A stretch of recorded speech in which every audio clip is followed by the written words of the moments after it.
Visit rsa.ie. The best of music on your station. Highland Radio. And you're very welcome back. My home is my castle. And as promised, I have got two guests in the studio, and we are going to be reviewing our book of the month, Donal Ryan's Heart Be at Peace. And Connie McGranaghan and Rosie McHugh, you are both very welcome. Thank you, Jean. Thank you. So, Rosie, you're very welcome. This is your first book review, Yes. and to say once you're in these book reviews, very hard to get out again. And again, very welcome back. Big welcome back to you, Connie. You're no stranger to the book, and you have your own book review on TikTok and what's or Instagram as well. I do indeed. I love it, Jean. Love it. And Sharing it. Love sharing it when I've read a good book. And you've loads of followers now as well. It's kicked off really well. Yeah, it is. It's good fun. It's good fun. I enjoy it. Recommendations. Yeah, yeah. So this is Heart Be Still. It's the sequel to Spinning Heart, and it's described. It can be read as a standalone book, we're told, but you've both read Spinning Heart. Do you think that it's a standalone book, Connie, or do you think it would help if you'd read the first one? I think you would have got away with it. I think you would have got away with it without having read the prequel. I did read the prequel because we were doing this book review. So it helped, but I think you would have got away without having read it, because it was 10 years later. And while it was the same cast of characters, they had moved on. And there was some reference to the prequel within the book that would have give you an indication of what was going on. So no, I don't think you needed to read it, but it was no harm. And what about yourself, Rosie? You've read the prequel as well. No, I would agree with that. Yeah, I don't think you needed to read it. I think it would have been good if you had read it, but I found myself going back and kind of rereading parts of it after reading Heart Be at Peace. So I think, especially like some of the kind of main stories, like the kidnapping, for example, things like that, maybe elements like that. It was good to kind of just reread it again. And the Spinning Heart, but you didn't have to read the Spinning Heart. But I think it would have been nice to read one after the other for the very first time. Like I read the Spinning Heart when it was first released about 10 years ago now. I think it was about 12 years ago. So I think it would be nice to read one after the other together, for the first time. That would be lovely. But no, you don't have to have read The Spinning Heart, no. No. And the storyline, the first one was set during the bank crisis, and the storyline for this one, Connie?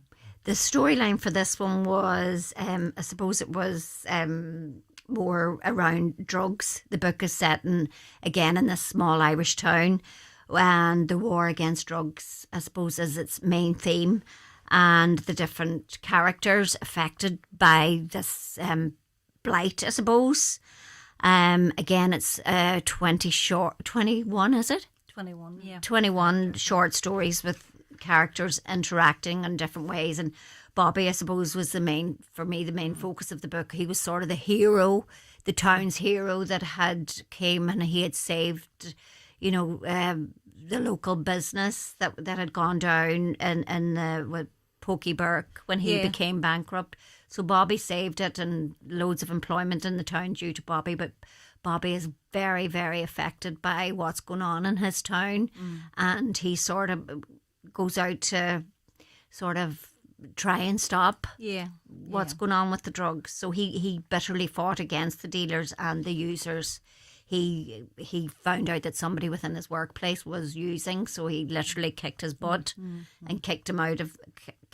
So he was very anti-drug and trying to fight against the dealers. And at the very beginning of the book too, there's sort of a plot there that's out to discredit Bobby, and you find out through the book, Rosie, that he wasn't there was nothing guilty to at all. it. Yeah, there was nothing to it. Yeah, I know. Yeah, and it causes. I like Bobby as well because he's would he be a man about maybe his 40s, early 50s, but yet he's terrible anxiety, and I think it deals very well with how mental health can affect all ages and not just a certain age group or so, and the anxiety is caused by the incident that he's accused of, and he struggles with that, but then he's it he's innocent, like, and he proves his innocence. But his wife's always very great support to him, isn't he? Isn't she? Like, she never falters. Yeah, Trina. Yeah, She never. was sort of like, I felt that she was sort of a character that was kept in the background. Yeah. And then suddenly it came to the fore that Trina, the work that she had done in order to keep the business afloat, and all along she knew what Shawnee. It was Shawnee, who had taken this sort of controversial photograph of Bobby in a controversial position, making him look like he'd done something which he hadn't. And Bobby was so worried about his wife finding out, but she knew all along. And she says, I know you better than you know yourself. Yeah, the great marriage. Yeah, she was definitely the strength behind him. Yeah, I thought their marriage was very strong, and there were two very likable characters. Yeah, and I suppose the structure of the book, Rosie, is that there's 21 characters, and you hear one person's point of view, and then you hear another person's point of view, and you gradually build up, nearly like a jigsaw, putting all the puzzles together. Yeah. How did you find the structure with the 21 characters? Yeah. Well, I like that. I didn't mind it because it was a real testimony to Donal Ryan's writing. Because I would be a fan of his. Anyway, you see, he's a brilliant writer because he was able to kind of create. He was able to manage to keep them all very unique.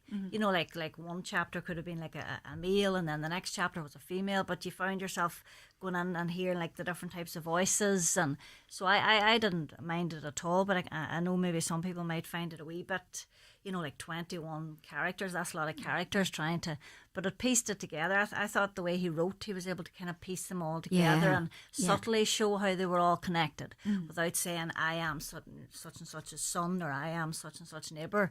He did it very subtly that you were like, all right, so he's connected to him, and all right, she's a granddaughter of hers, and so no, I liked it. I liked that style. I like that style of writing, so. And yourself, Connie, how did you find that? I found it a wee bit challenging, to be honest. I kind of felt that I was going over and back. They would mention somebody and think, God, who's...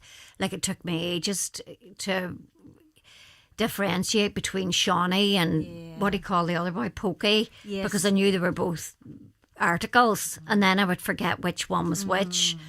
So I had to kind of give them wee other names in my head to remember who was who.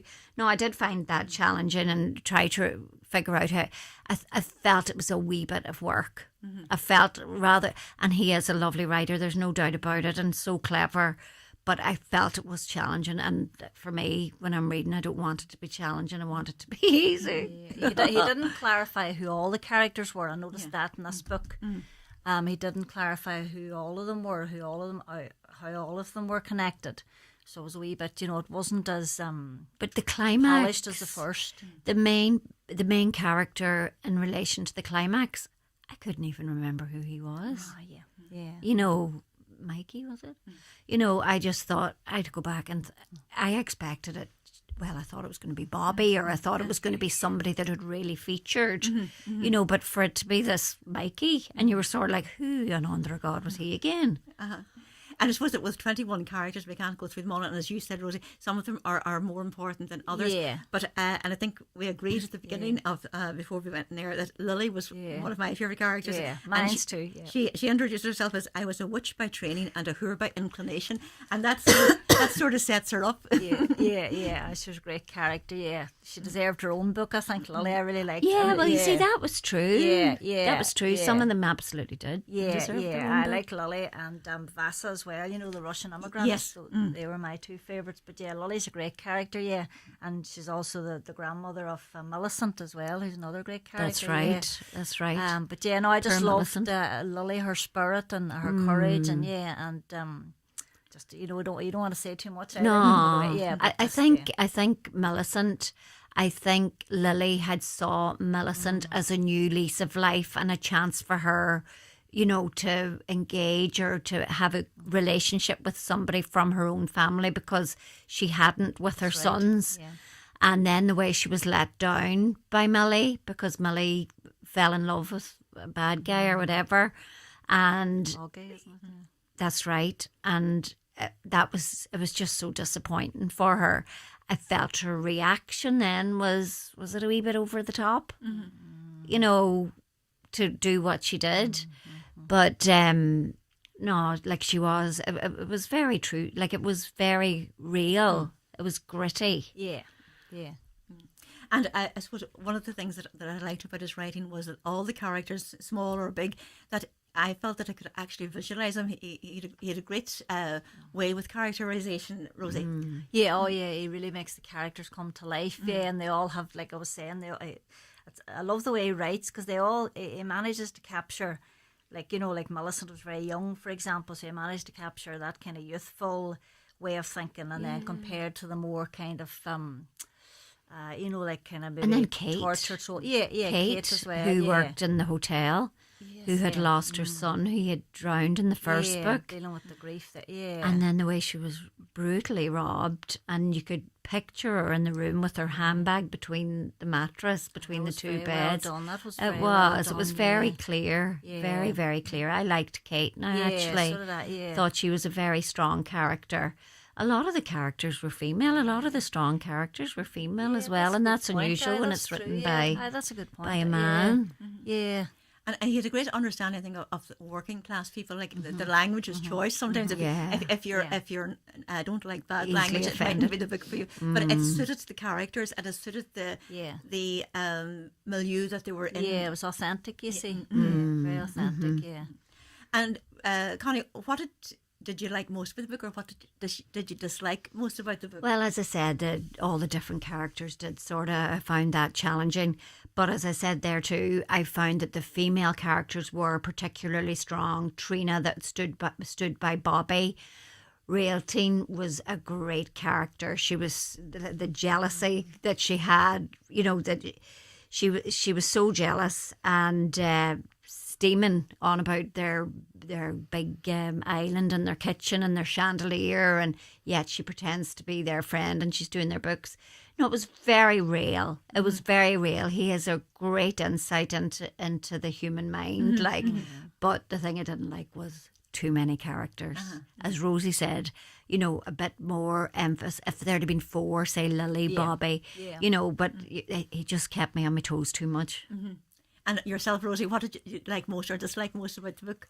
What I like about this book and a lot of Donal Ryan's books is that he writes about very kind of serious issues, but in a very kind of safe, subtle way. Like the abusive relationship that Millicent found herself in, and like how he described the one particular incident, and it was just, you know, very, very well done. And that's what I like about it. Very raw. Yeah, like he doesn't like kind of do like shocking, like there's nothing really, you know, it's very, very gentle language, very kind of lyrical, you know, very kind of subtle and lovely, flows lovely, and then the next thing you realise what you're reading, and you're like, oh my god, like I found that, you know, that bit with Millicent and Where she was assaulted. Yeah, I mean that was like, you know, but yet he described it in a very kind of subtle way, but at the same time, very, you know. So I love his writing. Just so that's just his writing's very gentle and and very observant of society and what's going on. He deals with all the issues that's happening. Yeah, and you've got the abuse, the drugs, and even the mobile phone taking photographs of people, and the saying used to say the camera never lies, but how you can manipulate things. Oh, absolutely, you know.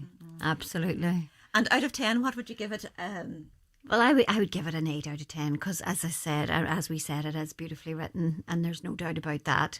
But I didn't like the hopping and jumping from one person to the next. I found that a bit of a challenge. So 8 out of 10 for me. Yeah. And what about yourself, Rosie? I would give it 8 out of 10 as well, because even though I loved it, it wasn't as good as The Spinning Heart. I don't know, maybe you know, it didn't have the same kind of.